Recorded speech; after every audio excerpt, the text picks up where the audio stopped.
आप इमेजिन करें कि एक शख्स है जो एक बड़ा सा घर है, उसका एक बैक साइड है और एक फ्रंट साइड है।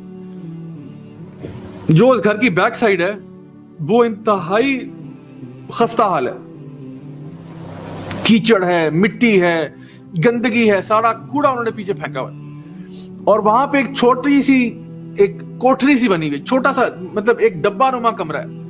इतना छोटा कमरा है कि वहां पे इंसान खड़ा भी नहीं हो सकता, उसको बस बैठे रहना पड़ता है वहां पे। और उस पिंजरे के अंदर एक इंसान बंद हुआ है। उस कोठरी में एक्चुअली पिंजरा लगा हुआ है, उसमें एक इंसान बंद है और उस इंसान को रोज के रोज एक हड्डी दी जाती है।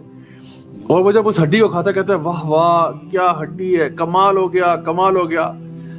वो लहरा उठता है, वो झूम उठता है उस हड्डी को खा के कि क्या बात है यार, ये हड्डी है या क्या चीज है। इस घर के इस खूबसूरत आलीशान मकान की जो फ्रंट साइड है वो उतना ही खूबसूरत है जितना पिछला वाला बदसूरत है। सामने बड़े बड़े बाग हैं, खूबसूरत बाग, इतने दूर तक बाग जा रहे हैं जहां तक इंसान की आंख जा सकती है। और वहां पे एक जबरदस्त एक पार्टी का फंक्शन हुआ है जहां पे अच्छी अच्छी कुर्सियां लगी हुई हैं, टेबल लगे हुए हैं, हर तरह के खाने वहां पे लगे हुए हैं। कोई 21 मुख्तलिफ डिशेस वहां पे लगी हुई हैं, पीने के मशरूब अलहदा पड़े हुए हैं, डिजर्ट जो है मीठा अलहदा पड़ा हुआ है।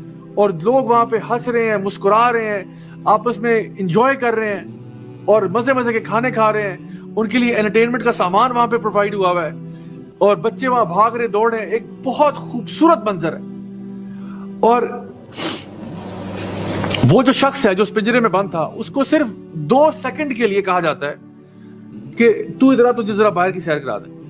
उसको जब ये फ्रंट साइड दिखाई जाती है गार्डन की, तो क्या वो हैरान नहीं हो जाएगा?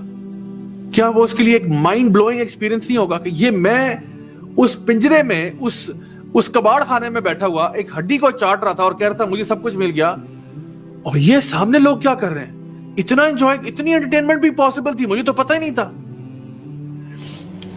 माय डियर स्टूडेंट्स, ये जो मैंने आपको मिसाल दी है ना, ये मिसाल कुछ नहीं है अगर इसका मुकाबला किया जाए कि वो शख्स जो पिंजरे में था वो दुनिया में था और जो जन्नत में उसका क्या मामला होगा।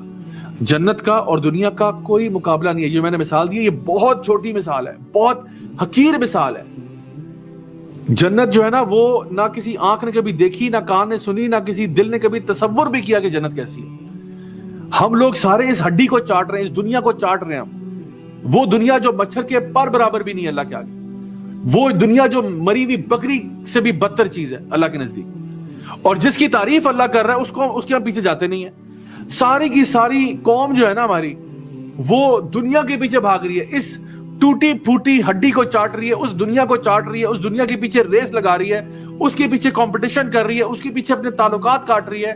वो जिसकी वैल्यू ही कोई नहीं है, और जिसकी वैल्यू है उसके पीछे कोई जा ही नहीं रहा, उसके पीछे मेहनत ही नहीं है। आप खुद सोचें, हमारी पूरी जिंदगी के अंदर हमारी कितनी मेहनत जो है वो अल्लाह के दीन के लिए है, जन्नत के उसूल के लिए है, और कितनी हमारी मेहनत दुनिया के उसूल के लिए। हर बंदा इस रैट रेस में लगा हुआ है, भाई मेरे स्कूल में नंबर आ जाए, मेरे कॉलेज में नंबर आ जाए, मुझे अच्छी जॉब मिल जाए, मुझे पैसे मिल जाए, पैसे मिल जाएंगे तो मैं गाड़ी लूंगा, बंगला लूंगा, खाऊंगा, पीऊंगा, इंजॉय करूंगा, ऐश करूंगा। भूल गए कि वल आखिरतु खैरुम व अबका, आखिरत जो है वो बहुत बहुत बहुत बेहतर भी है जो यहां तुम्हें मिल रहा है उससे, और हमेशा रहने वाली है। लेकिन फिर भी इंसान को ना समझ में आए तो इंसान इस पे क्या करे, रोए और क्या करे।